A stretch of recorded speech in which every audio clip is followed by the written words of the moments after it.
Shalom, selamat pagi saudara. Kita senang sekali bertemu lagi pada ibadah online ini dan kita merayakan kematian Tuhan Yesus Kristus di kayu salib bagi kita semua. Mari saudara, kita akan memulai ibadah kita walaupun dari rumah atau dimanapun saudara berada. Mari saudara, kita persiapkan hati kita untuk kita memuji, membesarkan nama Tuhan kita. Saya mengajak saudara untuk bersaat teduh sejenak.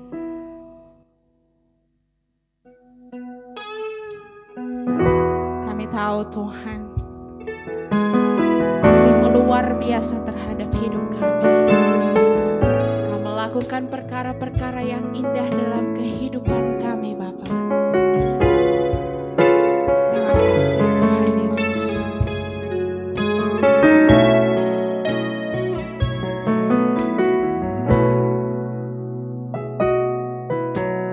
Kasih yang terindah,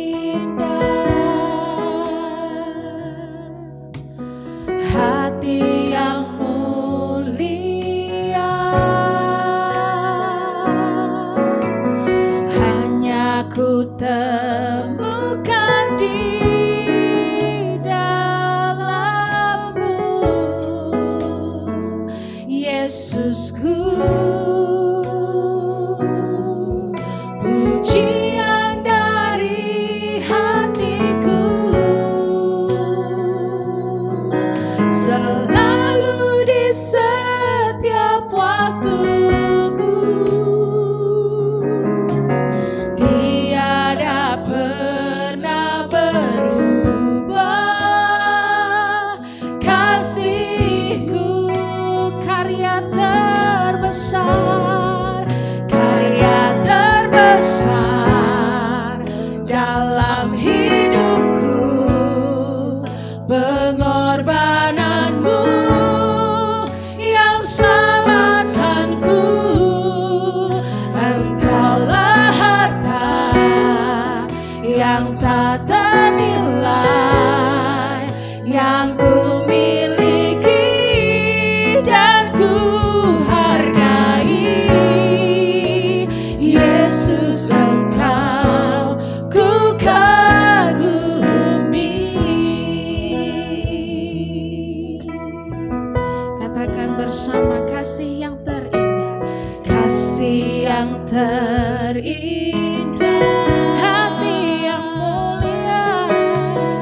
Hati yang mulia, hanya ku temukan di dalam-Mu, Yesusku. Ini pujian kami, pujian dari hatiku selalu Tuhan, selalu di setiap waktuku.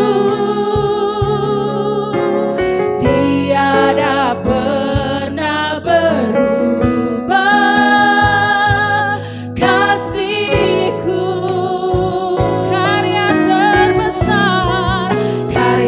terbesar dalam hidupku, pengorbanan-Mu yang selamatkanku. Engkaulah harta yang tak ternilai, yang ku miliki dan ku hargai. Yesus, Engkau ku kagumi, karya terbesar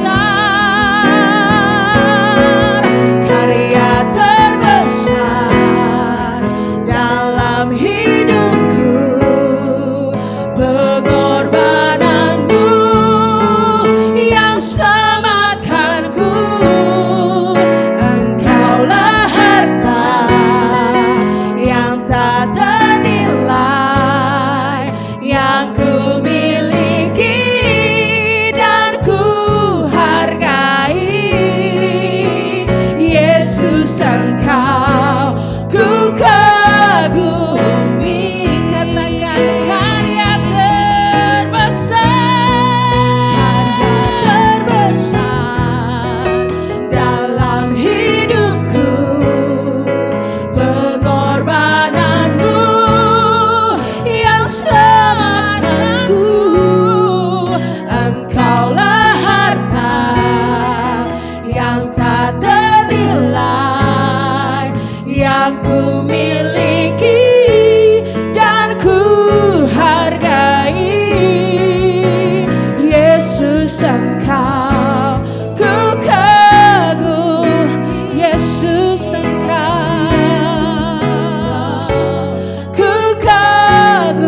Kami bersyukur kepadamu Tuhan oleh karena karya terbesar di dalam kehidupan kami. Kau mati di kayu salib untuk selamatkan kami Tuhan. Terima kasih Tuhan untuk pengorbananmu. Berapapun harga yang harus kami bayar Tuhan, tidak sebanding dengan apa yang sudah Engkau lakukan di kayu salib untuk kami Tuhan. Bapa, hari ini kami mau mengucap syukur kepadamu Tuhan. Sebagaimana kondisi kami pada saat ini, kondisi negara bahkan dunia pada saat ini Tuhan. Biarlah kami mengingat apa yang baik yang sudah Tuhan lakukan. Dan terus dan selalu Tuhan akan lakukan bagi kami. Ajar kami untuk selalu bersyukur Tuhan. Mengingat apa yang sudah Tuhan lakukan di kayu salib bagi kami. Biarlah waktu-waktu ini Tuhan kami pakai untuk kami lebih dekat lagi kepadamu Tuhan. Menyerahkan segenap kehidupan kami kepadamu Yesus. Karena kami tahu kami tidak memiliki apapun Tuhan selain hidup kami. Kami mau serahkan kepadamu Tuhan. Biarlah kami Tuhan terus Tuhan melakukan setiap apa yang baik yang mau Engkau lakukan di dalam kehidupan kami. Terima kasih Tuhan. Biarlah hari ini Tuhan ucapan syukur terus mengalir Tuhan sepanjang kehidupan kami. Biarlah kami tahu bahwa pengorbananmu di kayu salib membuat kami lebih dari pemenang Tuhan. Terima kasih Tuhan. Biarlah Tuhan waktu ibadah kami ini dimanapun kami berada.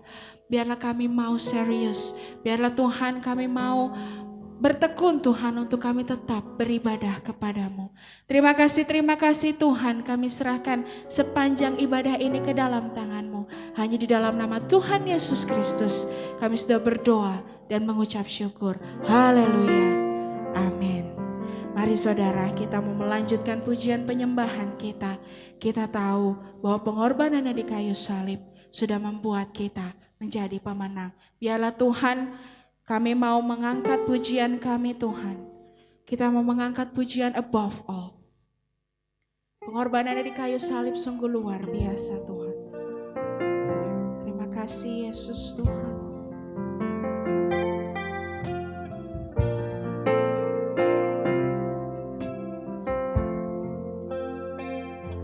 Above all powers, above all kings, above all nature and all created things, above all wisdom and all the wealth of man. You were here before the world began. Above all kingdoms, above all kingdoms, above all thrones, above all wonders the world has ever known, above all wealth and treasures of the earth, there's no way to measure what your word. Crucified, laid behind a stone, you lived to die, rejected and alone, like a rose trampled on the ground. You took the fall and thought of me above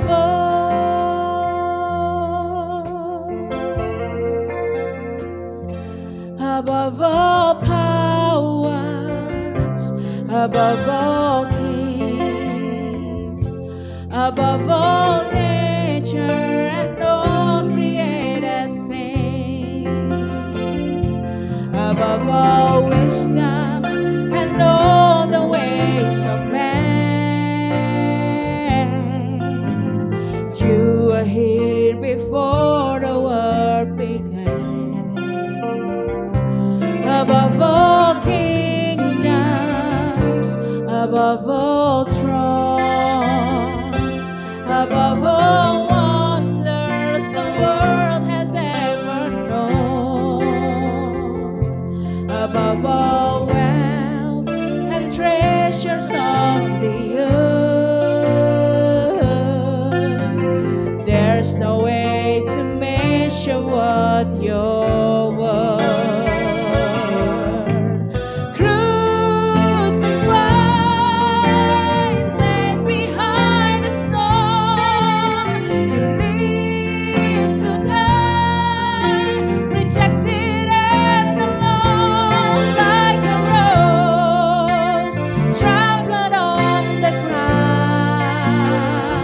You took the fall and thought of me above all. Crucified, left behind a stone, you lived to die, rejected and alone like a rose, trampled on the ground. You took the fall and thought of me above all, like a rose trampled on the ground. You took the fall and thought of me above all.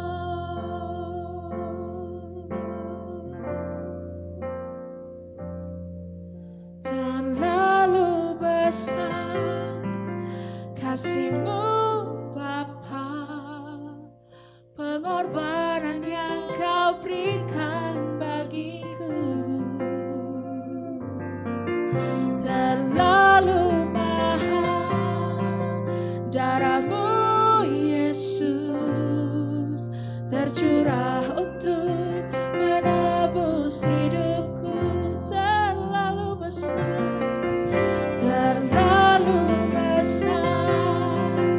kasih-Mu Bapa, pengorbanan yang Kau berikan bagiku.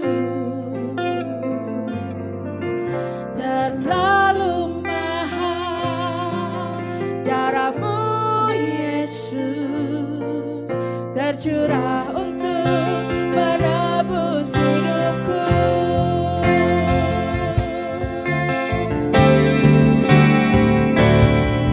Terlalu besar kasih-Mu Bapa, pengorbanan yang Kau berikan bagi. Terlalu mahal darah-Mu Yesus tercurah untuk menebus hidupku. Terlalu besar kasih-Mu Bapa, pengorbanan yang Kau berikan bagiku. Terlalu mahal darah-Mu Yesus tercurah untuk menebus hidupku. Tercurah untuk menebus hidupku. Tercurah untuk menebus hidupku. Terima kasih Yesus, kami bersyukur Tuhan, pengorbanan-Mu Tuhan. Terima kasih Tuhan. Terima kasih Tuhan untuk pengorbanan-Mu yang luar biasa bagi kami. Hari ini Tuhan kami mau menikmati firman-Mu di ibadah Jumat Agung ini Tuhan. Biarlah Tuhan setiap firman yang kami dengar setiap minggunya, bahkan edisi Jumat Agung ini, Tuhan terus Tuhan tidak mengurangi kesetiaan kami kepadamu Yesus. Kesungguhan hati kami untuk terus rindu mendengarkan setiap firman-firman-Mu Tuhan. Bapak, kami berdoa untuk Ibu Gembala kami yang akan menyampaikan firman Tuhan. Biarlah Tuhan Roh Kudus Allah turun atasnya, mengurapi mulut bibirnya Tuhan.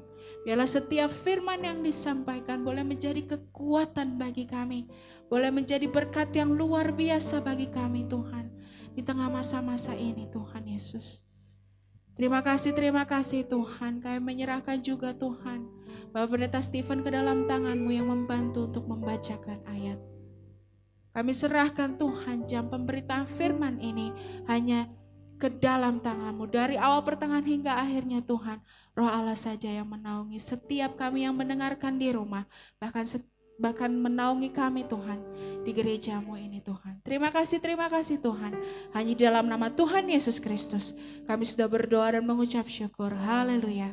Amin. Selamat pagi Bapak Ibu Saudara. Bagaimana kabar saudara? Saya berharap kita semua dalam keadaan sehat-sehat ya. Dan pagi hari ini kita patut mengucap syukur. Kenapa? Karena sekitar 2000 tahun yang lalu ada seorang yang mengorbankan dirinya untuk menghapus dosa kita. Siapa dia? Tentu kita tahu ya, dia adalah Yesus Kristus.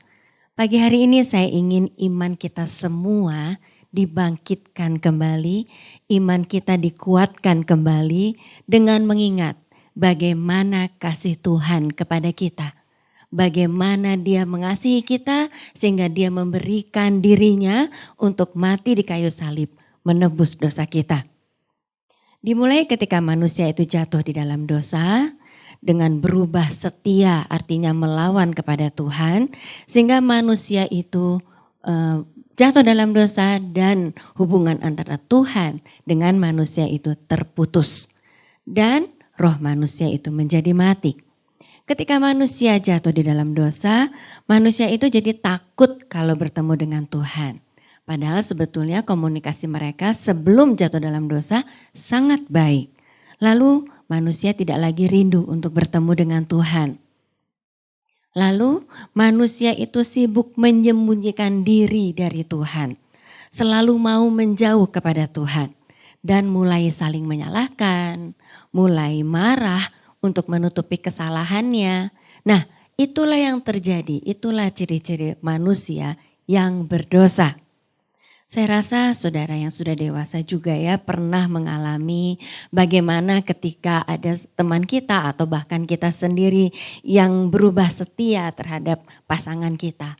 Rasanya banyak hal yang harus kita tutupi ya sehingga kadang-kadang mungkin kita jadi marah atau apa karena kita bingung mana yang benar, mana yang salah gitu ya karena kita ada di dalam dosa.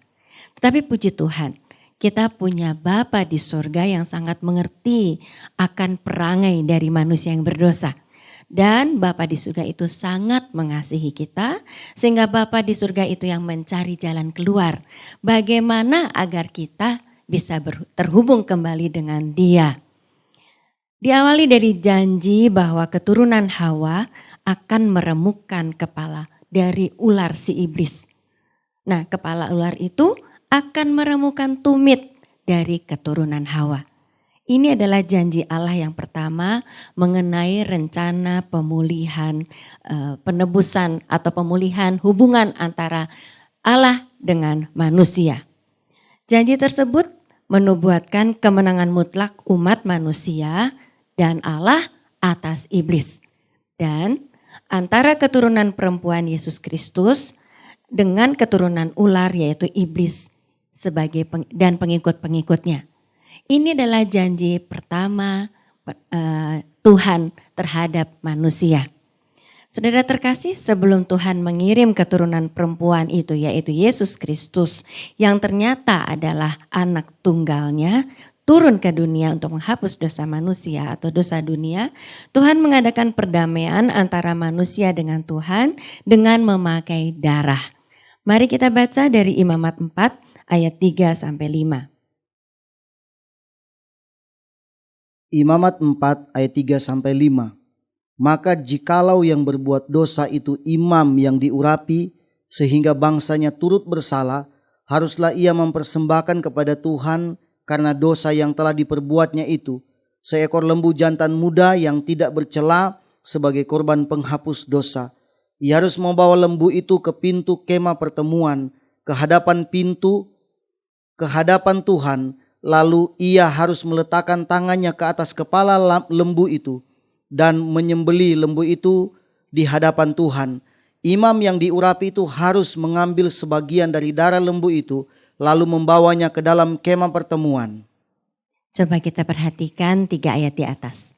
Jelas sekali aturan Tuhan tentang korban penghapus dosa bagi imam yang diurapi yang berbuat dosa. Apa saja?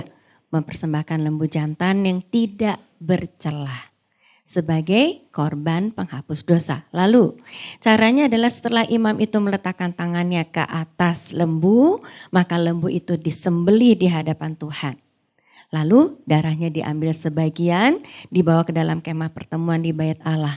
Lalu di dalam kemah pertemuan itu masih ada ritual yang harus dilakukan oleh imam dan harus dijalankan. Demikian juga korban penghapus dosa bagi rakyat jelata. Rakyat jelata yang berbuat dosa ada juga caranya untuk bisa ditebus dosanya. Kita mau baca dari Imamat 4 ayat 32 sampai 33. Imamat 4 ayat 32 dan 33. Jika ia membawa seekor domba sebagai persembahannya menjadi korban penghapus dosa, haruslah ia membawa seekor betina yang tidak bercela. Lalu haruslah ia meletakkan tangannya ke atas kepala korban penghapus dosa itu dan menyembelihnya menjadi korban penghapus dosa di tempat yang biasa orang menyembelih korban bakaran. Ternyata untuk rakyat jelata, hewan korbannya atau hewan penghapus dosanya adalah domba yang tidak bercela. Dan aturan mempersembahkannya kalau saudara baca di ayat-ayat berikutnya hampir sama dengan yang tadi. Bagi rakyat jelata yang tidak mampu, maka hewan korban penghapus dosanya lain lagi. Mari kita baca dari Imamat 5 ayat 7. Imamat 5 ayat 7. Tetapi jikalau ia tidak mampu untuk menyediakan kambing atau domba, maka sebagai tebusan salah karena dosa yang telah diperbuatnya itu, haruslah ia mempersembahkan kepada Tuhan 2 ekor burung terkukur atau 2 ekor anak burung merpati, yang seekor menjadi korban penghapus dosa dan yang seekor lagi menjadi korban bakaran. Hewan korbannya adalah burung terkukur dengan ritual khusus dari Tuhan. Intinya harus dipakai hewan yang tidak bercela dengan aturan tertentu sebagai korban penghapus dosa sebelum orang itu atau seseorang menghampiri Tuhan. Dan itu dilakukan oleh bangsa Israel turun-temurun sampai dengan Tuhan memberikan dirinya turun ke dunia atau Tuhan memberikan anak yang tunggal Yesus Kristus. Saat ini janji bahwa akan ada keturunan Hawa yang meremukkan kepala ular sudah digenapi, yaitu Yesus Kristus. Lalu Yesus Kristus sudah memberitakan kabar baik, yaitu kabar penghapusan dosa bagi umat manusia dan jalan ke surga. Apa betul Yesus Kristus orangnya? Mari kita simak apa kata firman Tuhan tentang kabar penghapus dosa ini. Kita mau baca dari Yohanes 1 ayat 29. Yohanes 1 ayat 29. Pada keesokan harinya Yohanes melihat Yesus datang kepadanya dan ia berkata, "Lihatlah anak domba Allah yang menghapus dosa dunia." Dari ayat di atas kita tahu bahwa domba Allah yang menghapus dosa dunia itu ialah Yesus Kristus. Yesus disetarakan dengan domba. Artinya Yesus dapat digapai oleh semua kalangan, bukan cuman kalangan imam. Lalu sebagai domba haruslah darah Yesus itu tercurah.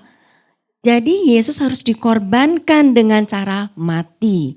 Kematiannya itu akan mencurahkan darahnya dan itu dicatat oleh Matius. Mari kita buktikan apakah betul bahwa Yesus Kristus itu adalah pribadi yang merupakan penggenapan dari janji Tuhan. Saudara yang dikasih Tuhan, kita mau membuktikan kebenaran ini. Maka pada pagi hari ini saya akan tampilkan ayat-ayat firman Tuhan, agak banyak memang, tetapi saya mengajak saudara kita semua untuk menyimak. Karena pada saat ini keadaan dunia yang diguncang oleh virus corona ini dapat membuat iman seseorang itu pudar. Bahkan dapat membuat orang itu pergi dari Tuhan dan mengharap kepada ilah yang lain. Kita mulai dengan bukti yang pertama, yaitu dengan bukti uang Yudas dari hasil penjualan Yesus kepada Farisi. Kita mau baca dari Matius 27 ayat 3, ayat 6-7 dan ayat 9. Matius 27 ayat 3, ayat 6-7 dan ayat 9.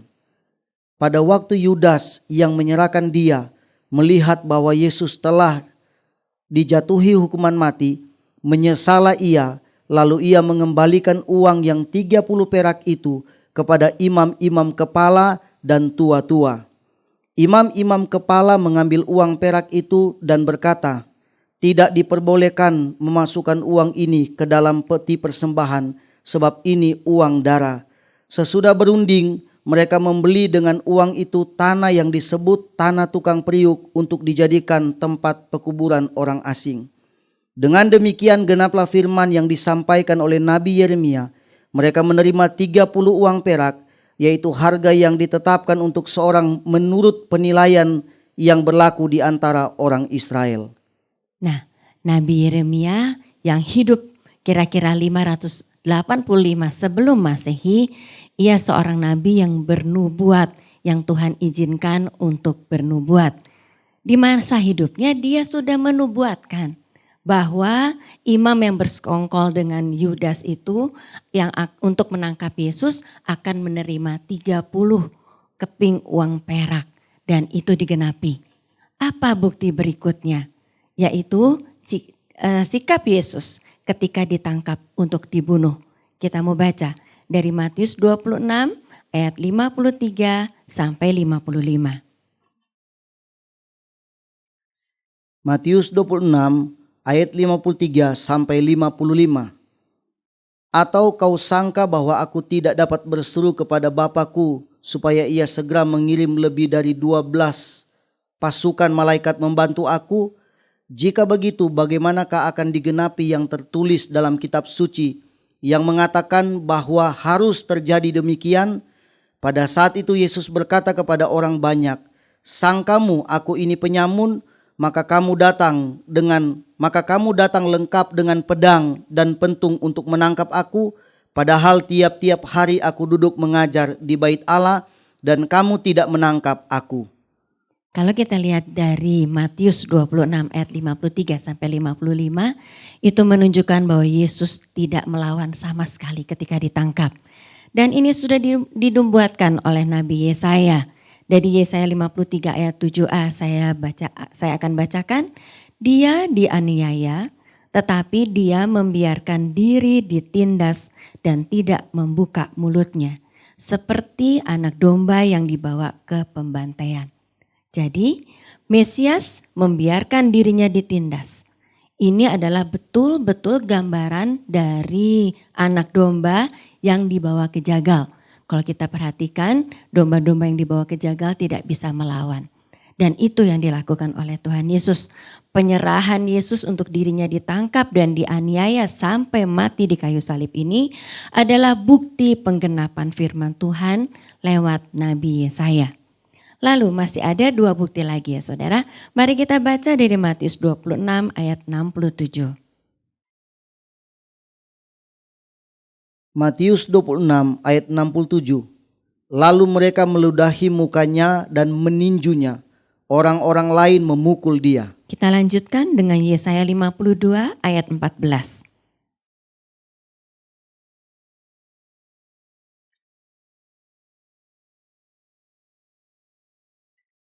Yesaya 52 ayat 14.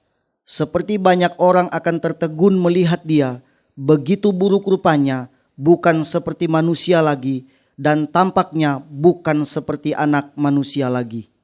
Pada Matius 26 ayat 67, ini adalah peristiwa ketika Yesus diadili di mahkamah agama. Yesus menyatakan bahwa dirinya adalah Mesias dan dia adalah anak manusia yang duduk di sebelah kanan yang maha kuasa. Sehingga membuat imam-imam itu menjadi marah, orang-orang menjadi marah. Lalu Yesus diludahi, Yesus ditinju, mukanya dipukul. Saya rasa itu bisa membuat muka Yesus menjadi bengkak-bengkak. Sehingga bisa jadi orang tidak mengenali wajahnya lagi. Itu adalah bukti yang ketiga. Satu bukti lagi ya saudara, kita mau baca dari Yohanes 19 ayat 36.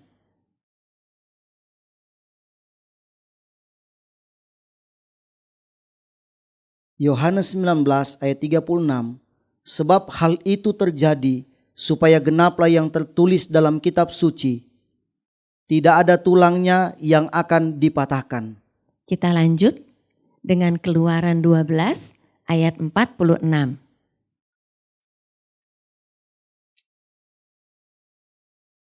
Keluaran 12 ayat 46, Paskah itu harus dimakan dalam satu rumah juga.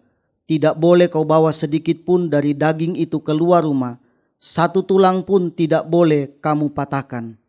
Pada perayaan Paskah bangsa Yahudi, domba yang disembelih itu disebut domba Paskah. Setelah darahnya tercurah habis, daging domba itu dibakar dan dimakan. Lalu harus dimakan dalam satu rumah. Tidak boleh ada tulangnya yang dipatahkan. Dan ini sesuai dengan terjadi pada Yesus Kristus yang dikatakan pada Injil Yohanes tadi. Ketika Yesus digantung di kayu salib sebelum hari gelap, kira-kira pukul 3 siang, itu Yesus menyerahkan nyawanya ke dalam tangan Tuhan, menyerahkan rohnya ke dalam tangan Tuhan. Dan itu artinya Yesus sudah mati. Darahnya sudah habis tercurah. Saya pikir akibat cambukan, siksaan ya, kemudian perjalanannya ke Bukit Golgota menyebabkan Yesus darahnya tercurah habis. Sehingga sebelum hari gelap Yesus sudah mati. Dan aturan atau hukum bagi orang yang disalib adalah kalau sampai dengan hari gelap belum juga orang yang disalib itu mati, maka kakinya atau tulang kakinya harus dipatahkan. Saya bisa membayangkan ketika tulang kakinya dipatahkan maka seluruh tubuhnya tergantung, betul-betul tergantung. Bisa kita juga bayangkan lubang-lubang paku itu tertarik, kemudian urat-urat urat nadinya juga tertarik sehingga darahnya tercurah habis. Tetapi itu tidak terjadi pada Yesus. Jadi ini adalah bukti keempat. Yesus memang melakukan kehendak Tuhan, yaitu mati di kayu salib dengan sukarela dan darahnya tercurah untuk menghapuskan dosa kita tanpa ada satu tulang pun yang dipatahkan. Dari 4 bukti ini, yaitu penyesalan Yudas yang memberikan 30 keping emas, lalu penyerahan Yesus tanpa perlawanan, lalu mukanya yang tidak dikenali dan juga tulangnya yang tidak dipatahkan, Yesus yang melakukan kehendak Tuhan. Terbuktilah bahwa Yesuslah pribadi yang dimaksudkan oleh Tuhan, yang dijanjikan oleh Tuhan sejak manusia jatuh dalam dosa. Melalui 4 bukti ini, apa yang dapat kita pelajari? Sudah dikasih Tuhan Yesus, pada zaman raja-raja di perjanjian lama, Tuhan memakai para nabi untuk menyampaikan nubuatan kepada bangsa Israel tentang janji Tuhan itu. Nah, baik memberitahu hal-hal yang buruk yang akan terjadi sebagai peringatan, juga memberitahu hal-hal yang baik yang akan terjadi sebagai penghiburan.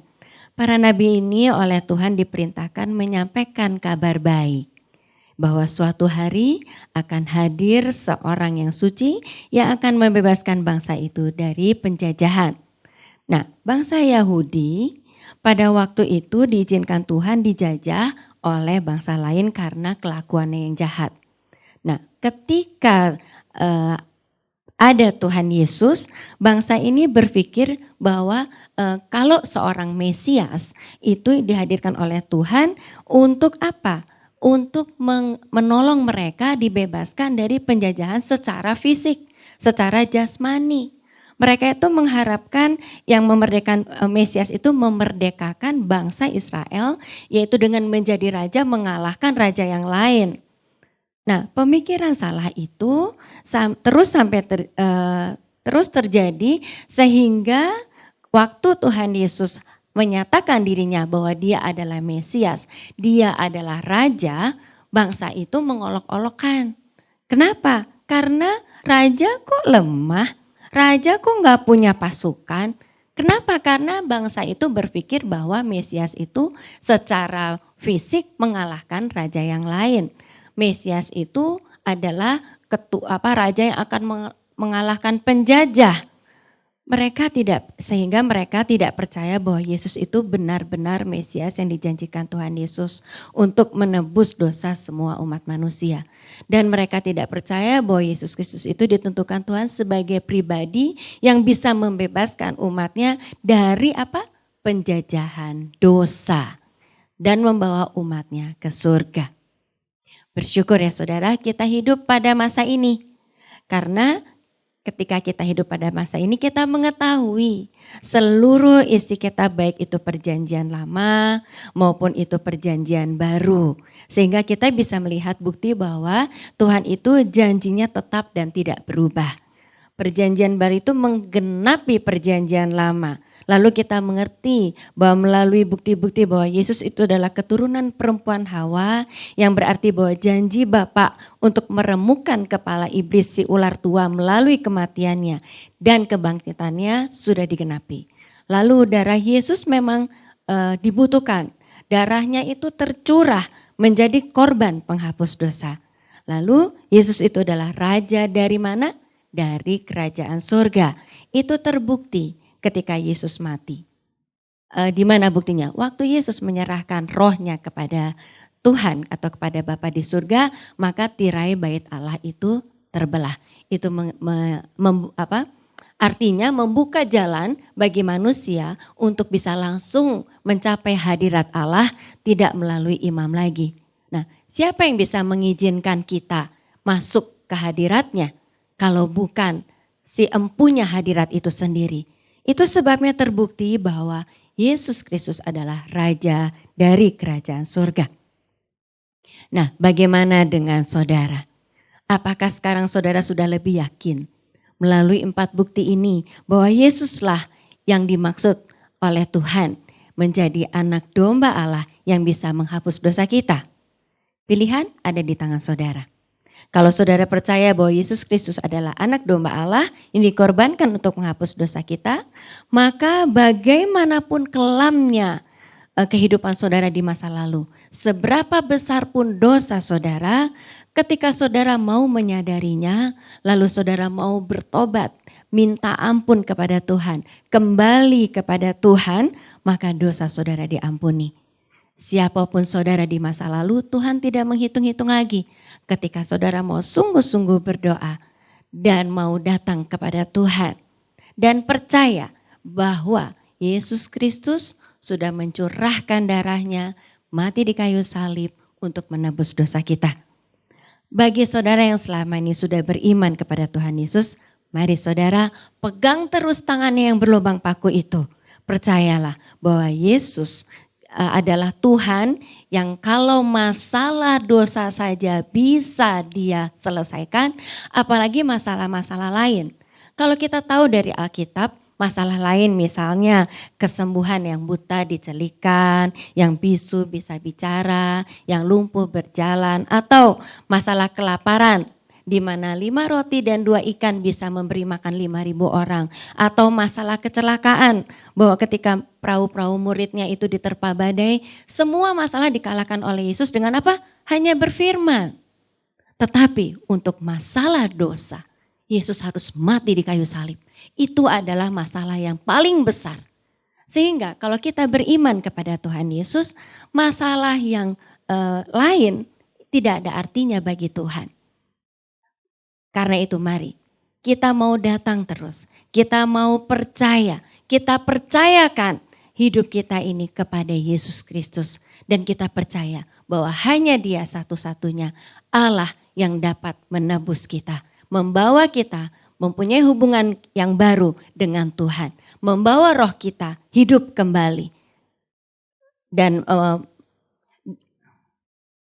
karena itu mari percaya kepadanya, dan apapun yang kita alami saat ini percayalah bahwa Tuhan Yesus yang mampu menebus kita akan sanggup melakukan hal-hal yang lain, akan sanggup menolong kita melewati masalah-masalah dalam kehidupan kita. Amin. Mari saudara, kita mau sama-sama menyembah Tuhan dan kita mau menyanyikan satu lagu, Terlalu Besar.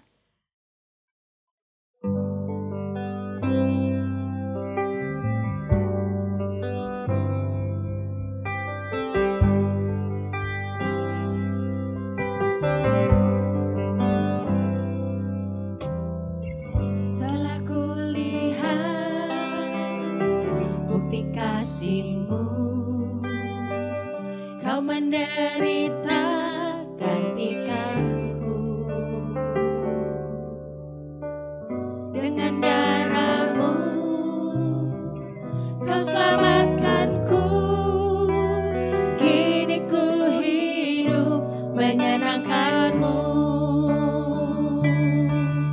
Terlalu besar kasih-Mu Bapa, pengorbanan yang Kau berikan bagiku.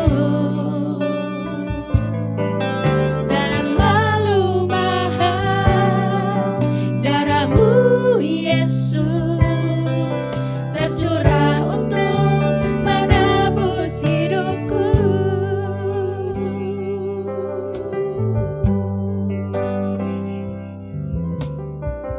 Telah kulihat bukti kasih-Mu, Kau menderita gantikanku. Dengan darah-Mu Kau selamatkanku. Kini ku hidup menyenangkan-Mu. Terlalu besar kasih-Mu Bapa, pengorbanan yang Kau berikan bagiku. Terlalu mahal darah-Mu Yesus, tercurah untuk menebus hidupku. Terlalu besar kasih-Mu Bapa, pengorbanan yang Kau berikan bagiku. Terlalu mahal darah-Mu Yesus, tercurah untuk menebus hidup. Sekali lagi. Terlalu besar kasih-Mu Bapa, pengorbanan yang Kau berikan bagiku. Terlalu mahal darah-Mu Yesus, tercurah untuk menebus hidupku. Tercurah untuk menebus hidupku. Tercurah untuk menebus hidupku.